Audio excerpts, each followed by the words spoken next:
episode of the 2021 6th Gen Bronco swap with a Coyote 5-liter V8. So on this episode, we're going to be talking about the transfer cases and remedying some issues that we had with fitment from last time.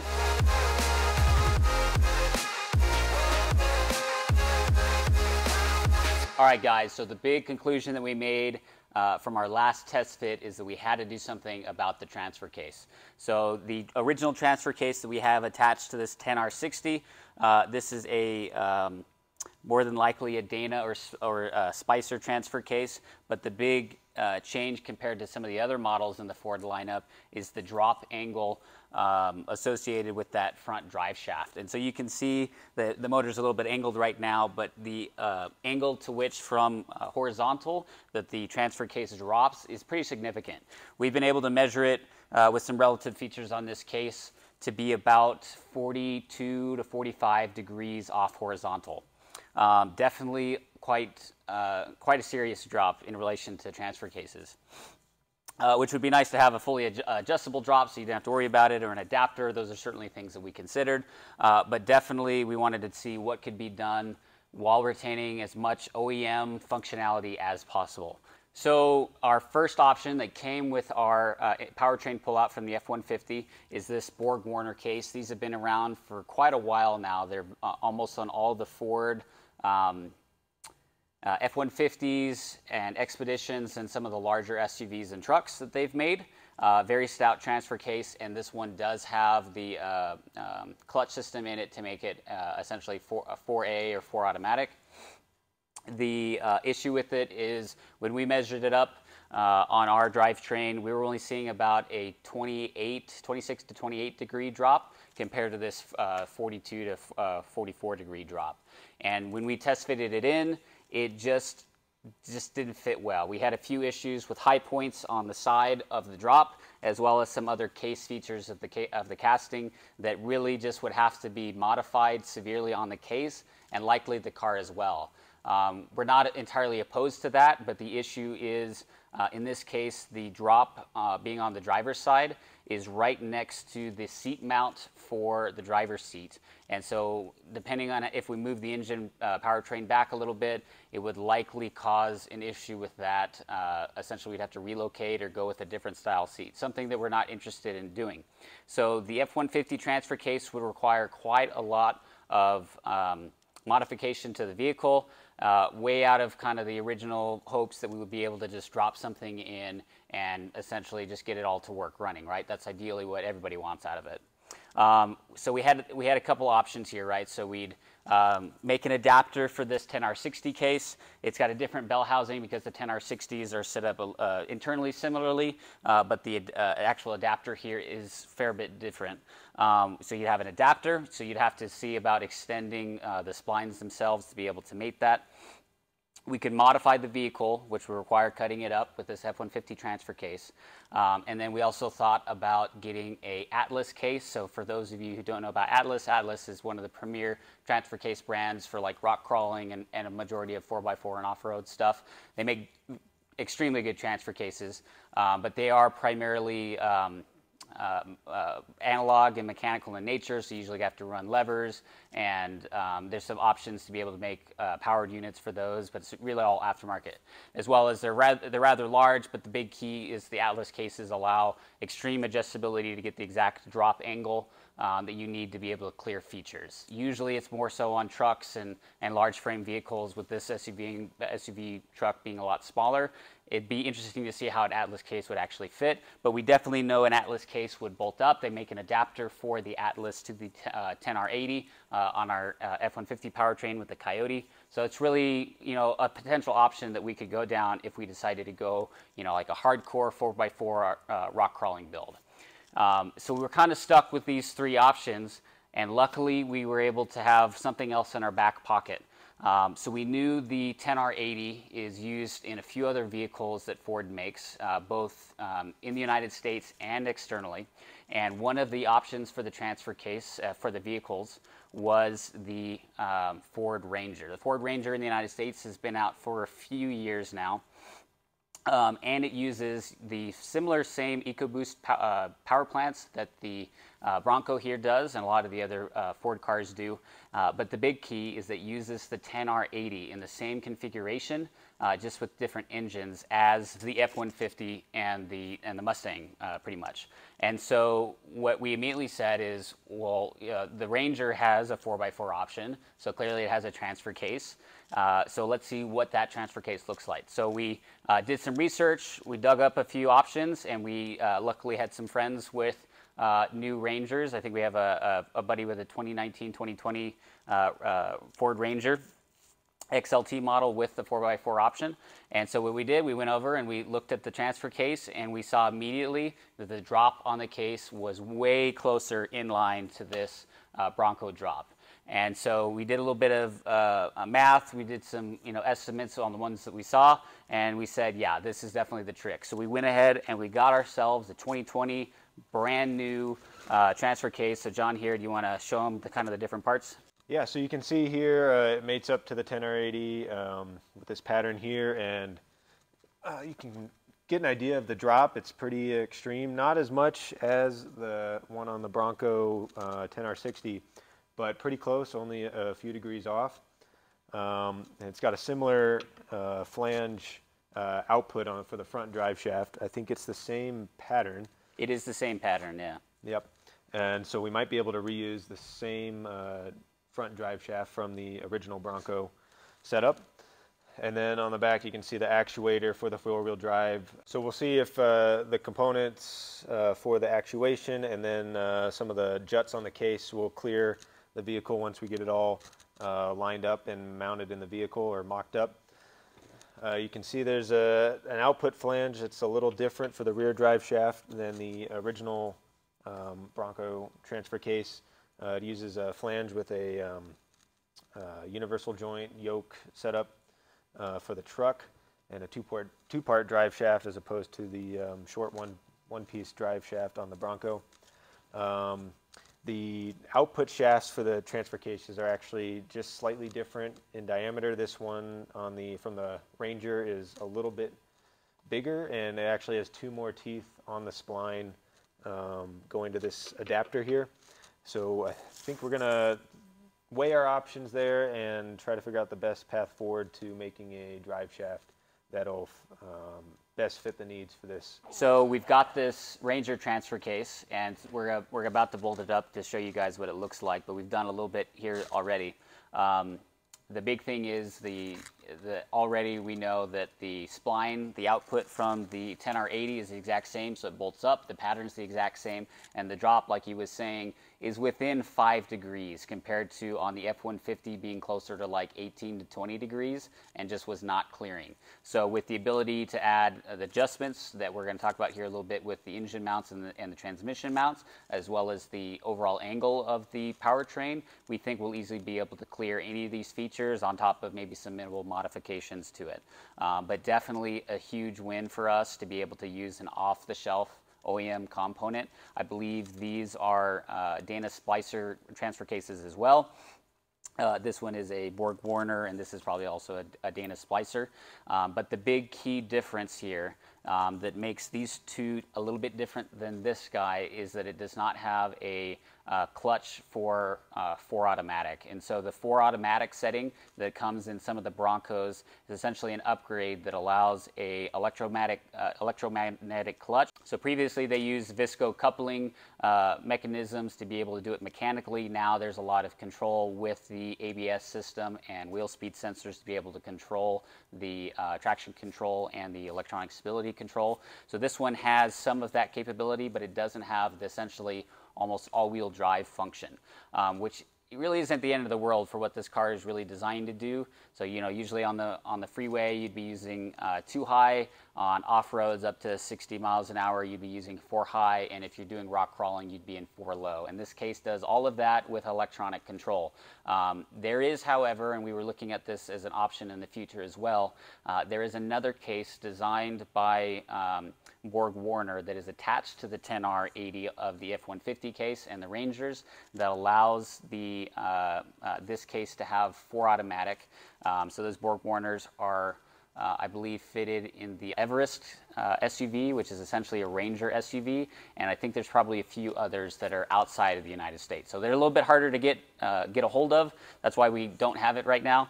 We had to figure out and find a supplier to be able to get that imported. But regardless, there is a potential option down the line to be able to recoup that 4 automatic. But certainly it's a little bit easier on us because of how the ABS and connecting all those wheel speed sensors is going to be, without really any limitation on what the vehicle will ultimately be able to do. So another thing we're looking at closely right now is the mounts to get the drivetrain in the vehicle, so the engine mounts and the transmission mounts. We've opted to get rid of the engine mounts from the 4-cylinder. These went to the frame, and then the mounts on the block sat on top of these. We're going to get rid of all that, and we're actually going to get the mounts or isolators from the V6 version of the Bronco, so they'll drop right into the frame with no modifications, and then they're set up a little more ideally for a V-style engine block. And then we'll be able to make our own mounts for the Coyote engine block that mimic a universal kind of mount with some slots for adjustability in vertical and horizontal axes, and that'll hopefully bolt straight up to those Bronco engine mounts or isolators. So moving on to the rear of the drivetrain and isolating and mounting that up. Here's the mount that mounted onto the transfer case from the original Bronco drivetrain. The whole pattern is actually a little bit different than even the F-150 transfer case and of course the Ranger transfer case. So we've gotten a mount for the Ranger that should mount right up to the transfer case that we are planning on using. And this will drop into a cross member that we plan on custom making. This one is the original. This is the original one from the Bronco that goes between the 2 frame rails, and then the isolator mount drops straight into that, and then the transfer case rests on that. So our plan is to basically remake this but suit it to our needs. So with the whole drivetrain possibly moving back a couple inches, and then length differences in the transmission and the transfer case, we plan on using some of this stock steel we've gotten and remaking this box tube with proper placement and enough adjustability in the transfer case mount that will have no issue fitting in the new drivetrain. All right, guys, so stay tuned. We're going to go ahead and get started on getting the transfer case mounted up to the 10R80. We're going to be looking at some of the options and issues that we might have with that. Then we're going to move on to getting some of the initial measurements for these engine mounts and for the transmission mounts, and hopefully we can start getting some metal cut. And then finally, we're going to try and get this transfer case on the powertrain, bolted up and into the car, and make sure we clear the way we think we are. So let's get to it.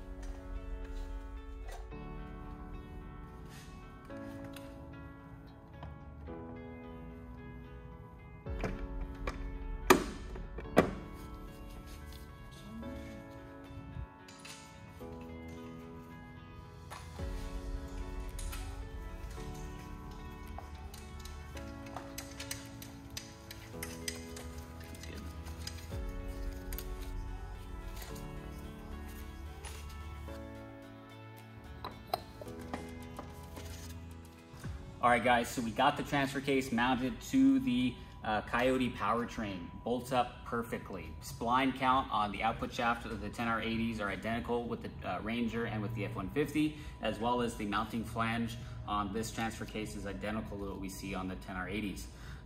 Again, the 10R60, different setup, different casing. So that's why we couldn't really use anything there. We'd have to use some type of adapter. And we haven't even cracked it open to see if the output shafts are the same. So regardless, now that it's on there, you can kind of see what we're talking about. The angle of this drop is much closer to the Bronco rather than that F-150 that we had on earlier. This is around, I think, 36, 38 degrees. We're trying to measure off some relative points with an angelometer. Regardless, it definitely is way closer. So we think we can make up for any of these protrusions here or on this switch motor.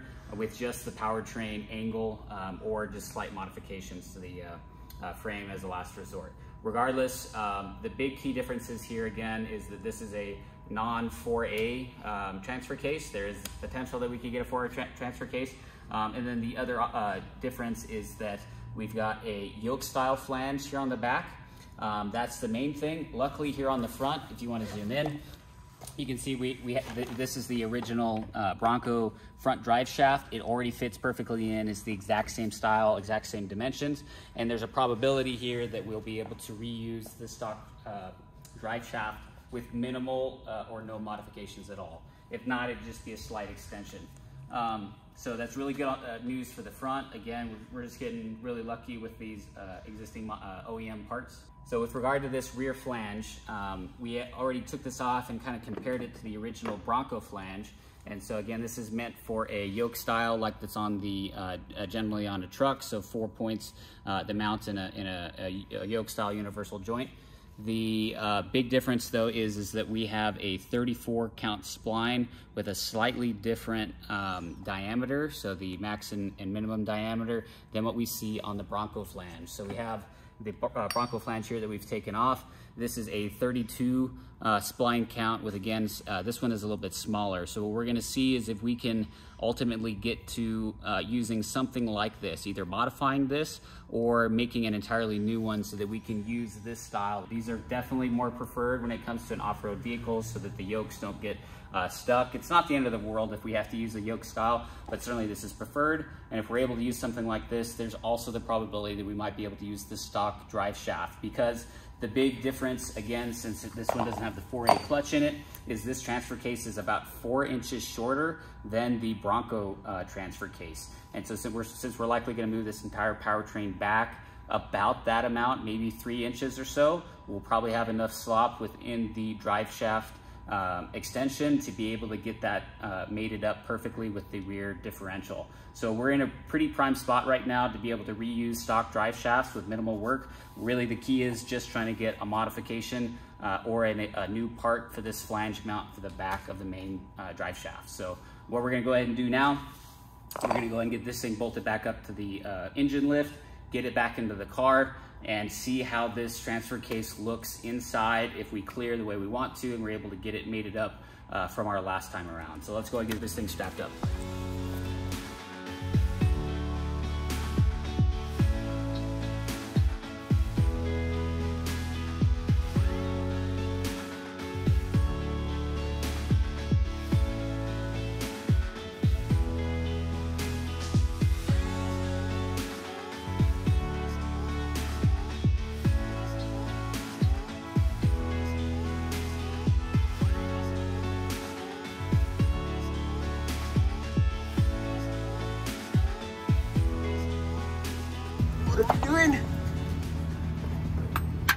What are you doing? You want my face in there? Yeah, that's nice. Wow.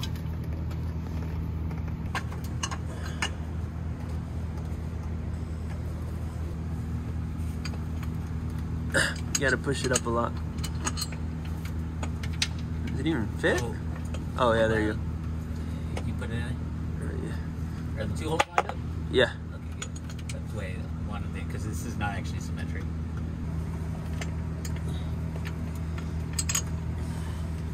How tight? Dude, this is so cool. Like, I can't wait to explain that to people. It's like, how'd you get it to work? Well, I got a Mustang motor attached to an F-150 transmission attached to a Ranger transfer case with custom drive shafts. It's gonna be nasty. That's gonna be cool, bro. Once it's all done. Alright guys, we got this thing all bolted up, no issues at all, ready to get that transmember modified. When we looked at the actual transfer case fitment within the car, it fit flawlessly within the well designed for the original transfer case, and we knew this thing was going to be a slam dunk. Not only did it fit, but it fit really well, that we'll talk about next time. Alright guys, so we got the motor back in. So we've got it basically level right now. It's sitting on some wood here on the front of the frame, and then we've got a jack in the back that we'll show you guys a little bit when we show you the transfer case, and then we've just got something right here to get the appropriate angle. Right now, it's almost dead square in terms of the 3 axes and the 3 Euler angles. It's a little bit canted still down on this side, and we'll get into that here in a little while with regards to what we think we can do with the headers. But regardless, I want to show you guys, we even got in the alternator here, and yeah, we're able to clear. We might end up just getting a little bit more clearance in this guy, just so that these brake lines are further away. But yeah, one of the main things is making sure we're looking at all the closest points on the engine in this engine bay, and making sure we've at least got, you know, 1/4 of an inch, if not more, like 3/8 of an inch between everything that we can for torque over on the motor as it's turning, or just vibration as it's going off-road. It is looking fantastic. We've got plenty of clearance really where we need it. Now it's a matter of just getting some of these extraneous parts made. But most importantly, starting off with these mounts, getting those fitted for the front and the rear of the engine. Once those are solidified, then we'll really be able to hit hard with some of these small brackets for like the transmission shifter lever and some of these other small peripherals, making sure we've got plenty of clearance everywhere, so the torque of the motor or anything like that, as well as providing clearance for the heat shields, for any of the lines that might be close. So that's kind of our next step. But I think we're going to go ahead and call the episode here. Next time, we're going to get started on those transmission mounts and the engine mounts, get those fitted into the car with some of the mock board, and then we're going to be laser cutting some steel for those, get them jigged up, get them welded, and yeah, we're going to be really get this thing solidified in the vehicle. But in the meantime, remember to hit that subscribe button. Don't forget to click notify as well. We're gonna have a bunch of content continually rolling out for this as often as we can. Once we get the mechanical part of the swap mostly out of the way, we're gonna be hitting the electrical really hard. We've already been doing some work in the background on that, so hopefully it doesn't take as long as we're or everybody's expecting, but definitely stay tuned. We've got a heck of a lot more content, not just on this, but on other things too. So we'll catch you guys later. See ya.